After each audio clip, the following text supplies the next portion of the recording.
All right, our top story this morning. We are now 8 hours into the U.S. government shutdown with a wide range of effects on public services and the broader U.S. economy. Well, this comes after two stopgap funding bills were voted down in the Senate. The shutdown is expected to lead to the furlough of about 750,000 federal employees, including residents right here in El Paso.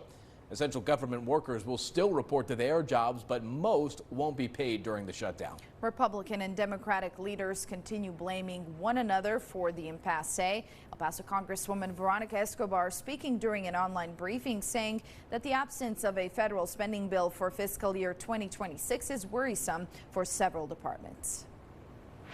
Most federal employees in El Paso will likely be deemed essential workers.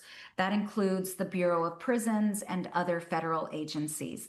And that means they are going to end up having to go to work and not receive a paycheck. They're still going to have to buy groceries to feed their family. They're going to still have to pay for gas in their car so that they can drive to work. They will still have to pay for childcare so that they can go to work, but they will not receive their paycheck. Congressman Tony Gonzalez, who represents parts of El Paso, weighing in on the shutdown, saying, quote, 2 weeks ago, I supported passing a clean funding bill in the U.S. House to keep the government open, pay federal workers, and enhance health care services for veterans. He goes on to say, without Senate action, our government will shut down. We should not be grandstanding at the expense of the American people. Well, Senate lawmakers will be back on Capitol Hill this morning to begin the process all over. At 9 a.m. Mountain Time, the Senate will hold two procedural votes related to advancing the same two stopgap bills, the House-passed bill, and then the Democratic alternative.